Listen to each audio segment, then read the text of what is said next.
har'a kana waan adda faaraatee tokko isinii qabadhee dhufe. Mee wanti kun wanti akka wanjalanyaa yookaan immoo akka namayyaa akka hojjetee fuula dhuffatee shaffanatee dhokatee asna fuuldura dhaabbatu kuni maal isinitti fakkaatamee akka keessanitti? Kunoo fooxamii qoffatee ijji isaan argamu, fuulli isaan argamu, miilli isaan argamu akka kanatti dubulbulleedhee taa'aa jira jechuudha. Kuni maal inni as keessa maal turatanii tilmaamtu? Ani waan as keessa jiru nan beeka. Maal akka hojjechuuf ka'e as keessa maal akka jiru hiikee isinitti agarsiisuudha. Akkasumallee kaameraa jarbaa yookaan kaameraa duubatti illee wanti argamu jira. Isa kana guutummaatti isinitti agarsiisuuf kun maal akka ta'e akkamittiin akka hojjetamu maaliif akka waan kana uffatee akkasittiin fuula dhuffatee taa'ee isin ilaalu guutummaa isaa isinitti himuudhaaf dhufeetii jira jechuudha. Bakka jirtanitti nagaan isiniif haa ta'u faamilii kibii qofshaalii jirtuu nagaa keessanii baga nagaa taatanii baga naaf jiraattanii faamilii koo kanan baay'ee jaalladhuu fi kabaju. Egaa ni beektuu kaameraamaaniin illee anuma editariin anuma wanti hundumtuu anuma jechuudha. Gara viidiyoo har'aatti osoo hin darbiin dursa wanta baay'ee gaaffii natti ta'e isin gaafadhu isin immoo deebiitti kennuu dandeessan. Isin immoo maayinni warra viidiyoo irra gadi tuqxanii utuu laayikiin godhiin gadi buutanii koomentii jalatti lubbuu si jaallannaa si mararfannaa si waliin jirraa sirraa barannee sirraa hubannee jettanii mallattoo onnee yookaan lubbi qirsi asirratti daradartan isin maal akka taatan akkasii yaadachaa waan hin barbaaduu Otoo viidiyoo laayikii hin godhin koomentii barreessuun maaliif barbaachise? Maal akka gochaa jirtan beektuu hiikkan jaalalamaa inni lubbi qirsi yookaan onni koomentii onni namaa barreessuun inni isaa maal akka ta'e beektuu? Gaayismee viidiyoo laayikii yoo gootan maal isinitti herreega? Herreega keessan isa kamarraa isinirraa hir'isa. Kiisii keessan keessaa miti kan isin baastanii kennitanii borsaa keessan irraa miti akkaawuntii keessan irraatii miti jechuudha. Maaliif akka kanatti walitti naafna? Maaliif gadi wal qabna?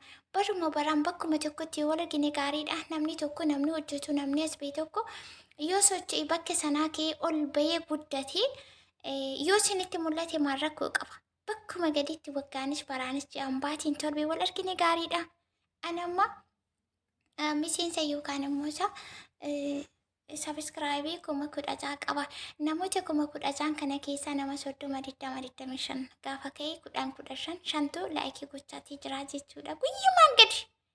Guyyumaan gadi kana jechuun baay'een keessan baay'ina nama kumamma kana keessaa hinaaftu akka taatan warra ilaaltanii nama jibbitan guddina nama hinaaftan ta'uusaa mirkaneeffadhaa jechuudha. Maaliif wanti isinitti hin herreegne kana viidiyoo gadi tuqxanii irra darbuun keessan otoo laayikiin godhin koomentii barreessuun keessan ana akkasiin jaalala namaa hin qabne hinaaffaan keessan jiru hammeenyi badaa gurraachaati keessi keessan gurraacha dukkana ta'edha kanaan isinirraa hubadhu jechuudha.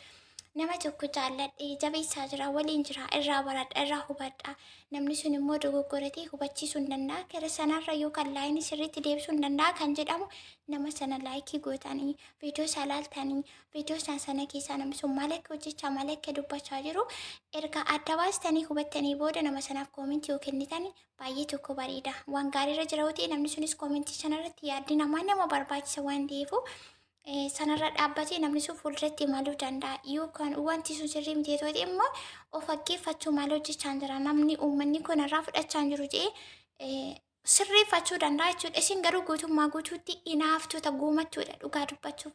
Ammayyuu taanaan namni viidiyoo kana laayikiin godhin dhaggeeffachaa jirtu irra jiraatti suma mataa keetii kan hinaafu suma mataa keetii kan goomatu jechuudha. Kanaafuu ijoollee keenya afaan Oromootiin hojjechaa jiranii please. Qilleensa jalaan galchina koomentiin hin jiru laayikiin hin jiru viiwuun hin jiru otuma hamma kana taatanii jirtanii maqaaf uummata miliyoon hamma kana keessaa parsentiin 99 uummata hinaaffaaf jibbi keessa isaa guute jechuun na dandeessisa anaan akka namma kana argaa jiru kanatti jechuudha. Isinitti maaltu mul'ata maaltu isinitti dhaga'ama nama keessan gaafa argitan keessi keessan rifatu nama afaan keessan dubbatu gaafa argitan garaan isin hin badu.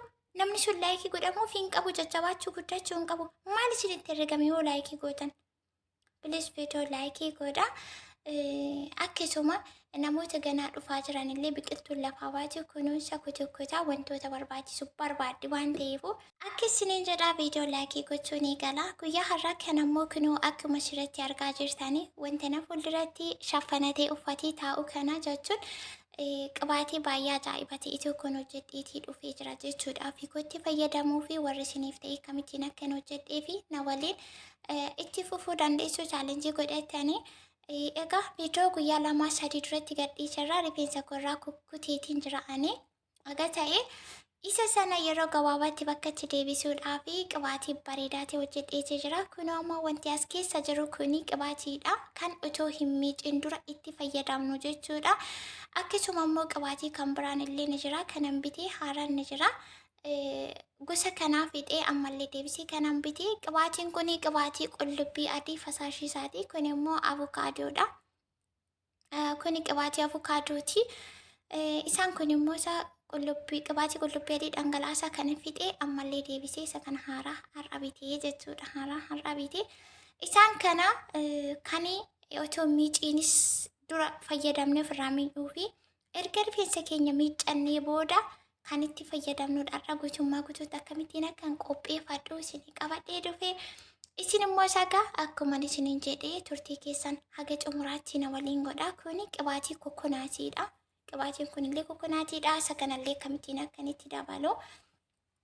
Guutummaa guutuutti wantoota na cinatti argaman kana hundi isaanii hojii mataa isaanii qabu waan ta'eef maal akkan gochuun maal akkan ittiin hojjechuuf ka'e isinitti agarsiisa. Kan shafanamee taa'aa jiru kanallee hiikeen maal takkas keessa jiru akkasiin arguuf jarjartanii keessi kun akkuma waan ta'eef hiikuufan deema. Isinirraa wanti eegamu aga xumuraatti na waliin turaa isiniin jechuu fi kunoo wantoota na barbaachisan kana hunduma isaarratti hojii hojjechuuf hin deemaa jechuudha. Kan shafanamee taa'u kana bakka ho'aa fi qorraa hin taane ergan hojjedhe akkasitti fooxaatiin shafanee hidheetiin tuursee lafa kaa'ee har'a erga torbii tokko booda har'a hiikuuf hin jira. Kunoo bakka kanatti immoo isaa gilaabsii yookaan guwaantii harkatti dirachuun barbaade. Sa'aatiin kun sa'aatii hirribaati. Sa'aatiin itti rafu akkasuma qaqqabaatii qaqqabuu hin barbaanne gilaabsii immoo fayyadamee gaariidha. Akkasumallee irraa dibachuu otoo hin taane qopheessee lafa kaawwachuu fi gaafan dibachuu fi itti fayyadamuu barbaadu qophaa'ee yookiin reedii isaatti fayyadamuu fi kunoo rifeensa koo akkuma argitanii quxuxuriidhaan hojjetamee jira jechuudha. Har'a miti kanan miicuu ganaa guyyaa boriiti torban saabboru torbanitti yeroo tokko akka miicuu ni beektu. Har'a kana garuu qibaatii otoo miiciniif erga miicee kanan itti fayyadamu qopheeffachuu jira. Kunoo amma kana bakka kanatti hiikuutti jira jechuudha. Irraa kunoo fooxaa sadii uffatee jira. Maaliif erga qibaatii qopheeffatanii haala kanaatiin shaffantanii bakka ho'aa fi qorri jira jidduu galeessa wayyoo keessan bareeda. Kunoo fooxaa sadii uffatee jira jechuudha. Lama sadii kunoo kana as keessa wanti jiru qibaatii kana keessa yoo isinii tarreessuu roosmarii, qurunfudii, qullubbii adii, asabuuda gurraachaa fi jinjibilaa jechuudha. Waan kanatu as keessa jira. Kunoo haala kanaatiin baay'ee tokko bareedaa furdatee akkan barbaadutti argameetu jira jechuudha. Sinigalee qullubbii adii, jinjibila, roosmarii, asabuuda gurraachaa fi qurunfudii jira. Kunoo qullubbii adiin illee isinitti mul'ata. Amma kana keessaa calaleetiin isa jalatti hafe gatee sirreeffachuuf jechuudha. Bakka tokkotti walitti qabadhee ol kaawwachuu fi baay'eedha yeroo dheeraa nagahaa. Ana qofa miti kan na biraallee hin fayyadamti. Garuu darbeetu isheen akka koomiti. Akka koomiti darbee ni fayyadamti isheen. Amma kana keessaatii calaluuf hin deemaa jira. Wantoota na barbaachisu sumarratti akkuma argitan qopheeffadheetiin jira. Kaameraan isinitti mul'ata yaada. Bakki isiniin gallee gaafachuu dandeessu rakkoo hin qabu. Kunoo ishee kana qaban carqii kan keessaattiin calaluu jechuudha. Carqiin kun kanan keessaattiin calalu foolii nyaataati. Foolii nyaataadha. Isa kana gatoo miicee wanta itti fayyadamnudha. Kanaafuu ittiin ofirratti dhiisuu otoo miiceen dhiisuuf nama dabbara. Isuma dhugaa shaayyoo walitti himne jechuudha. Dhuguma jiru dubbanna. Foolii nyaataa jedha. Warri beektan beektu. Warri hin beekne immoo akkasii yaalaati ilaalaa isiniin jechuu barbaadeetiin. Amma kana haaluma harkaan kanaan keessa calaluuf hin deemaachi jira. Egaa kana jechuun rifeensi koo ni buqqa'aa, ni ciccitaa, ni gudunfamaa, ni harca'aa, ni caccabaa, ni haphataa wanti jedhamu hin jiru. Qibaatii kana fayyadamtan taanaan jechuudha. Hin taane jechuudha isaati.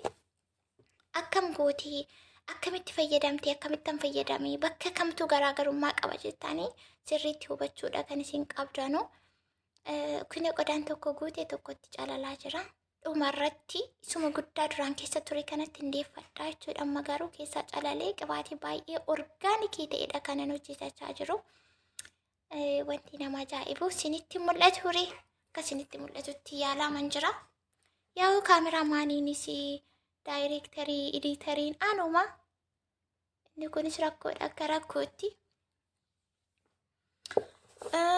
Amma kana kuna haala kanaatiin isa kanatti calallee jira. Sirriitti hordofaa hin goone ammayyuu ol guutuu qaba. Qodaa lama qopheessee jira maaliif inni guuta waan ta'eef isa booda immoo ergan calalee qodaa kana isa guddaa kana miiceen achitti deeffadha achi keessa yoo ta'inaa gaariidha. Kunoo haala argaa jirtan kanaanii kunoo isa kanatti guuteeti jira. Wanti xiqqishu wayii gabaarraatii bittan akka kanaatti mana keessaa fataayittanii bashabbashtanii hojjetachuu dandeessu qimamochi. Sinii galee kunoo kuni guutee jira. Qabaatii baay'ee bareedaati. Akkamittiin akka inni furdatutu argitanii.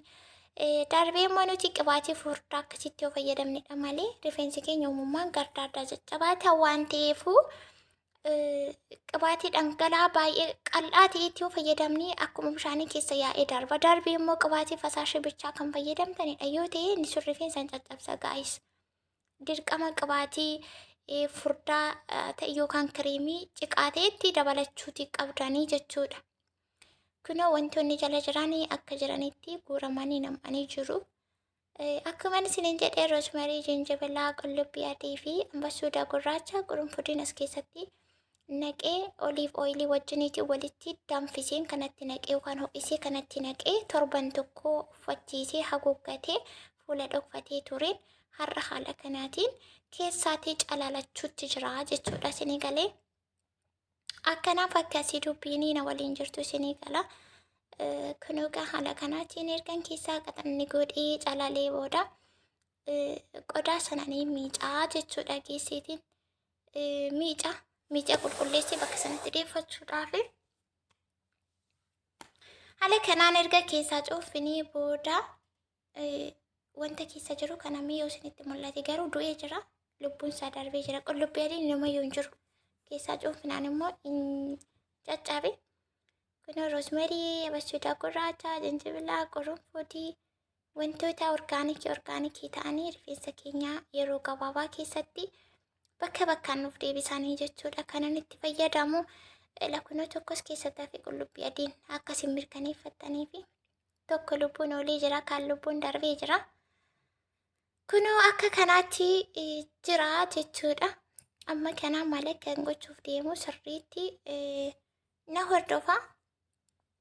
Amma qodaa kana miica. Qodaa isa guddaa kana miicuun qaba. Miicee qulqulleessee bishaaniin keessa isaa goseetiniin itti deeffadhaa jechuudha. Kanan bakka miiqatti qochi godhe kana manni qabaat hundaa'e bakkuma tokko qodaa guddaa keessa yoo ta'e wayyaa gilaabisii ofirraa baaseen dhaqee miicee dhufa. Akkasitti na eegaa deebi'ee kunoo miicee deebi'ee jira jechuudha. Argitanii sirriitti carqiitiin goguu qaba keessi isaa. Sababni isaa bishaaniif zayitii yoo wal arge gaarii miti yookaan qabaatichi tabalaasha aga kana dhama'ee orgaanikii wanti haarsaa guddaa nama kafalchiisu akka qalliitti akkana jalaan banne. Isa booda ammas wanti kottan deebi'a. Harkaanis yoo qabame rakkoo hin qabu. Wantiinis dirqama barbaachisaadha isa siin qabu jettanii sababan uumina dhimma mataa keessan irratti sababan baay'atina waanuma qabdanitti fayyadama. Isinis waan isin bira jiru haala kanaa walitti daddabaltanii itti fayyadamuu dandeessu. Amma kana kun organ keessaa calalee haala kanaan as bakka kana qodaa guddaa kanatti naqadha. Qodaa isinitti naqattanii qodaa akka kanaa burcuqqootu ta'ee baay'ee bareeda. Maaliifi paaworiin qibaatii kana keessa jiru laastikii yoo ta'e isin jalaa dhumaa deemu waan ta'eef yeroo dheeraa turuuf akkasuma gaariin ta'u. Kanaafuu qodaa akka kanaa ta'uu qaba. Isa booda akkasittiin ergan kanatti naqadhee kana qadaadeetiin nan kaawwadhaa jechuudha. Wayne kaameraan hin dhaabate seen kee jedhe gaa'is lifaatiin koo bishaan uddee se'en. Isa booda haala kanaan erga xumurii booda qadaadeetiin kaawwachuufani kun otoo hin miiceen waan itti fayyadamnu jechuudha. As bakka kanatti na caqasa kun qibaatii kokonaatiiti. Kokonaatii kana kunoo bakka kanatti dabala. Amma kuni reediidha. Fayyadamuu qofa wanti hafu. Fooliinsaa inni foolii nyaataa jedhu kun foolii kokonaatillee ni qabaata jechuudha. Amma kana walitti miksii ta'anii jiru. Jarri walii galanii wal fudhatan. Fooliinsa bareeda ta'ee jira. Amma kana isa booda nan qadaada jechuudha. Gixxum godhee hin qadaada. Qadaadee booda nan kaawwadha jechuudha. Kana qunxurri godhee torbanitti yeroo tokko tokko itti fayyadamii daqiiqaa 30 40 sa'aatii tokko lama si ofirra tursitan rakkina tokko hin qabu. Sababni isaa keemikaalli adda ta'e keessa hin jiru. Waan mana keessatti ofii koo argaatiin hojjetadhe waan ta'eef akka kanaatti kan hojjetame suuqirrallee ni jira jechuudha. Ni jira suuqirra bakka isaa sintu argaa dhabe malee bakki isin argitantu bakka biraati. Bakka isin fayyadatu bakka biraa ta'e malee ni jira kuni jechuudha. Isa booda ala kanaan ergan qopheeffadhee lafa nan kaawwadha. Lafa kaawwadheen booda gaayis soorii dhiifama viidiyoon har'aan dheerata maaliif sirriitti akka isinii galu akka hubattanii waan hin barbaadeef viidiyoon isinirra dheerate keessaa kaatti yoon godhe immoo isinii galuu dhiisuu danda'a. Kanaafuu gaafa akka isinitti ta'uu hin barbaadu. Amma kanaa isa kana erga lafa kaawwadhee eessan deema. Gara qibaatii erga miiccannee booda maalitti fayyadamna warri jettanii gaaffii gaafattan bakka kanattan qopheessuuf deemaa jechuudha. Kunoo kan asirratti argitan qibaatii avukaadoo fi qullubbii adii qibaatii fasaashii yookiin dhangala'aasaa ta'edha. Warri bluu maajikii daaksii fayyadamtan illee gaariidha. Ani garuu sanatti fayyadamiin beeku haa ta'u malee qibaatii fasaashii kan dhangala'aa ta'e qofa hin fayyadamina. Maaliif rifeensa keenya ni caccabsan numti mataan isaa dirqama qibaatii ciqaatii itti dabalachuu qabdani. Ani isa kana baaziliinii fayyadamu. Amma kana baaziliinii bakka kanatti hin finne narraa fagoo jira. Viidiyoo kanaan dura jechaa tureerra baaziliinii gosa kamisan fayyadamaa jiru bootanii ilaallachuu dandeessu. Fuulduratti immoo naaf fidachuudha. Mana cinaatti hin argamu. Amma kana garuu qibaatii fasaashii kan dhangala'aa kana erga rifeensa keenya miiccannee kan itti fayyadamuu qabnuun isinitti agarsiisachuudhaaf hiikoo kanatti fayyadamu hojjechuuf hin deema. Yaa akkuma argitan qibaatii qullubbii adii qodaansa lama duwwaan na bira jira, tokko immoo har'aadha.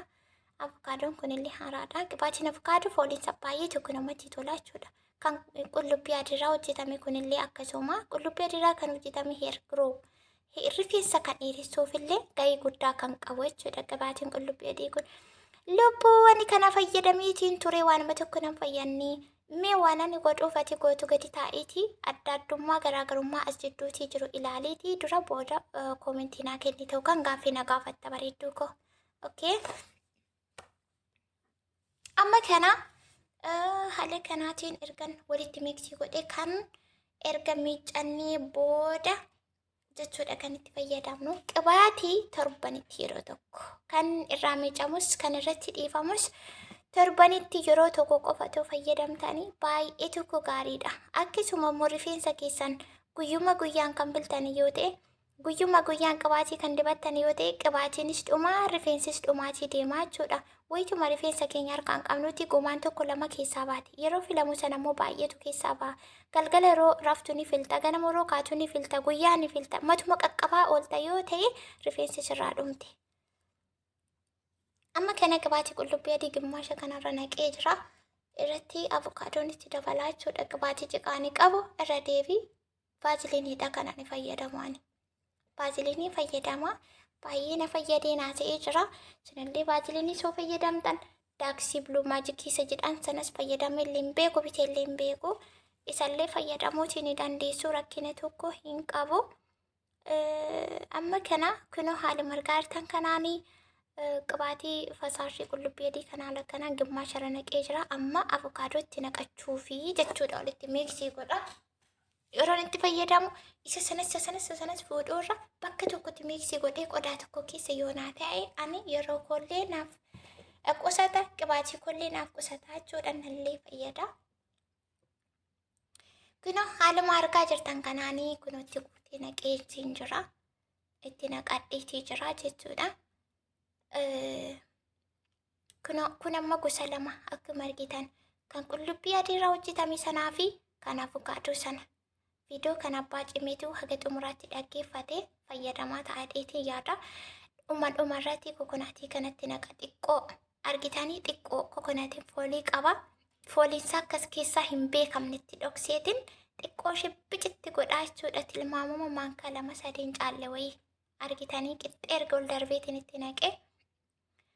Isa booda qibaatiin gosa sadan kun walitti dabalamanii jiru. Isaan kun erga miiccannee booda dhumarratti seera qabeessa yeroo tokko torbanitti itti fayyadamne ta'e baay'ee tokko bareedaadha. Rifeensi koo ni buqqa'aa, ni ciccitaa, ni haphataa, ni luqqa'aa, ni gudunfamaa, ni arraaggafamaa wanti jedhu hin jiru, hin hojjetu jechuudha. Yeroo kana battalumatti dhaabbatee jira. Rifeensi keessan yeroo gabaabaa keessatti haala kanaatiin kan chaalenjii irratti hojjetanidha yoo ta'e rifeensi hin guddanne hin jiru. Isiniin jechuun dhaamsa koo isa guddaadha. Akkuma argaa jirtan viidiyoon koo gara xumuraatti jira waan ta'eef sirriitti hordofaa aga xumuraatti ilaalaa, dhaggeeffadhaa, waan dhageessan hojiirra oolchaa. Bakka kamtu garaagaraa an akkaman godhee isheen akkam goote wanti jedhu isin bira sin cinaatu argami. Wanti sun baay'ee faayidaa qabeessa hidheetiin yaada. Egaa akkuma jalqaba irratti isinii jedhee kan hinaaf ta'uu jiraattan kan murtan yoo jiraattan please mana keenya hin seenina. Nuti jiraachuu guddachuutiif feena, hojjechuutiif feena. Kunooti qibaatiin inni guddaan isa kana kan duraaf duubatti fayyadamu jechuun erga miicee fi otoo miicuu wantootaan itti fayyadamu. Guyyaa har'aa kana haala kanaatiin qibaatii baay'ee ajaa'ibaa, orgaanikii, bareedaa, barbaadamaa fi wuddii qaalii ta'e haala salphaatiin kabeekiin keessan mana keessatti shaashambaa jecha fataa zanaa jecha bashbash gootee hojjetattee qopheeffatteetii jirti. Carraan kun kan keessan isinis akkas godhaatti fayyadamaa yookaan akkana gochuu ni dandeessu. Yoo ta'uu baate karaa biraa mokkoruudhaa fi balballi karaan fuuldura keessanii banaadha kan jedhu dhaamsa ajaa'ibaa ta'e isinii qabdi. Akkuma jalqaba irratti isinii jedhe please wanti sun ana baay'ee tokko garaana nyaatee jira waan ta'eef viidiyoo laayikiin gochuun keessan anas isinillee namoota biraa kan duubas ta'e fuuldura jiran baay'ee fayyadaa kan keessaaf kan alaa maatii waatii keessaniidhaaf wanta irraa barattan hubattan sheerii gochuun bira qaqqabsiisaa isiniin jechuun dhaamsa isa guddaadha. Kuna xumuree jira. Guyyaa borii immoo waaqayyoon hundi keenyachi nu aga'u guyyaattan miicuu fi guyyaattan rifeensa koo sirreeffadhu jechuudha. Yeroon dibadhullee isa kam akka jalqabuun isinitti agarsiisuuf ergan dibadhee miicee ka'ee boodas dhumarratti isa kam akka ta'e isinitti agarsiisuuf ani qophiidha. Viidiyoo biraatiin hagan deebi'ee dhufuutti waan jedhamtan hojiirra oolchaa, ittillee fayyadamaa sirreeffadhaa. Wanta gochuu qabdan duubaaf fuuldura isaa yoom akka ta'e akkam akka gootan kamtu akka walitti dabalamu kamtu akka walitti dabalamuu hin qabne adda baafadhaa isiniin jechuu fi inni kan biraan qeemawwan mana madaamee jirtan please ammallee taanaan wanti isin garaana nyaattan bakka waamamnitti waachuu, bakka deemin jedhamnitti deemuu, bakka taa'in jedhamni taa'uu, bakka dhaabbadhuun jedhamni dhaabbachuutti warri yeroo keessan gubaa jirtan wanti kun deemsa keessa jireenya keessan laayifii keessan fuulduraa qabdan irratti dhiibbaa waan geessisaa jiruufu otoo isin irraan gahiin waan akkasii yeroo keessan bakka isin fayyadu waan isin fayyadu eenyummaa keessan maalummaa keessanii fi keessa keessaniif duuba keessan dhaggeeffachuu yeroo keessan bakka isin fayyaduu fi waan isin fayyaduu fi wanta eenyummaa keessaniif isin yaadachiisu bakka of yaadattan irratti yeroo keessan dabarsaa. Hin kassariinaa, rikkaashii of hin godhiinaa, gatii keessan gad hin buusinaa, madaalli keessan hin wallaalinaa, bakka keessan eenyummaa keessan ka'umsaa fi ga'umsa keessan adda baafachuun isin rakkiseenii isiniin jechuutiin barbaada.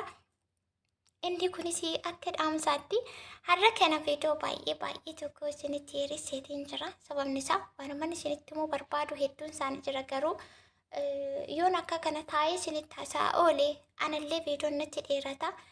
Isinittillee dheerataa wal salachaasisuun gaarii miti. Guyyaa tokko immoo miliqee akkasuma hin dhufa.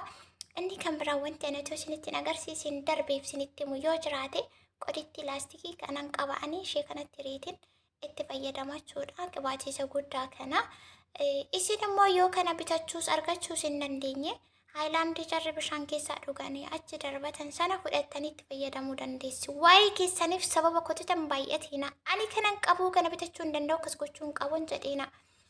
Ani wantan itti fayyadamaa jiru kana qodaa qibaatiin ittiin bitamiin alatti wanta isa waan ta'e keessaa fayyadamanii gara isbaalaatti darbatan sanaan achi kaasee miicee itti fayyadamaa jira. Na fayyade malee nammiine wanti na godhe hin jiru jechuudha. Kanaafuu qimamoonni dubartoonni shamarran siistema bara. Dubartii akka taatan bara. Gadi jedhaa boqoo keessan gadi qaba mana keessa zozorri jedha. Bakka jirtanitti nagaan naaturaa isiniin jedhaa. Viidiyoo biraa nagaa